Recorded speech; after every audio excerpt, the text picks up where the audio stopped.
typical of a young player, or is he a little bit different in wanting to do more than as a true freshman? I think high school players, they're the best player on the team, and everybody wants them to make plays and let them get away with things and do things to do that, to make plays. And here we don't need that. We got Jalen Smith. We got good football players here. We need him to do his job, and then if they come to plays come to him, so be it. And what about Daniel Cage? I mean, is that just work volume? Is that the main thing with him?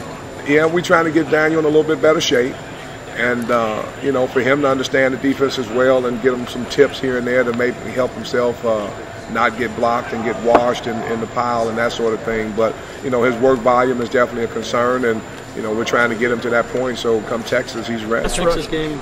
I'm sorry. Go ahead. Can you talk about pass rush? I know you've watched you coach a lot, and hands is something that you focus a lot on.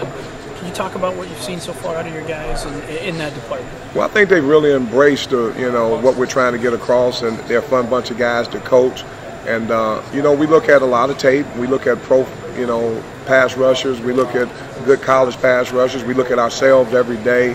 And I think just being able to evaluate and find what it is that each guy does well, and that's my goal. And as a coach and a teacher, not to try to do everything, but to do what those guys do well, and to find a rush or two that works for their body type and for their skill set. So that's where we put our focus. Yeah, guys like Trombetti and Blankenship, guys that played some but haven't played it like you wanted to. Is it hard to kind of reteach them because they were kind of thrown into the mix and, sometimes maybe develop some bad habits in live action?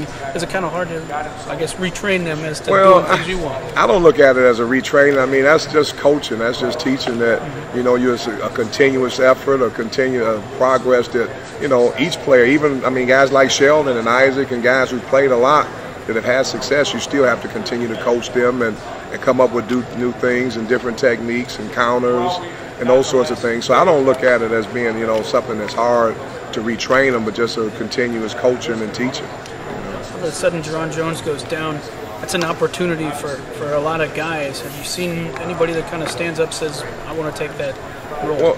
Well, Tillery is, he's been right there. I had moved him over to the 3 technique to cross-train him a little bit when Jerron was, looking like he was back full strength. But, he's been the guy that's kind of really risen to the occasion. And, Cage has risen up a little bit as well. But I think Jerry Tillery is really fired up. He's had a couple good days of practice, showing a lot of great effort. And, I think he's kind of smelling it a little bit. Will Jacob also play there at the nose, or will he play more 3? Or? He's playing both. What I've done is kind of cross-train most of the older guys to be able to play both. So he'll play at both positions. What about Jay Hayes?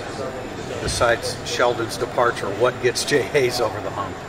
Well, he's going to have to be a foundation type player. He's not a guy that's that's going to make a lot of great plays, but he can do the job and come in. He knows the defense really well, and he'll be a good guy to spell Sheldon. And Sheldon, will need a break, and he will. And Jay's just got to be ready at that point when Sheldon comes out there to come in and give us some quality reps.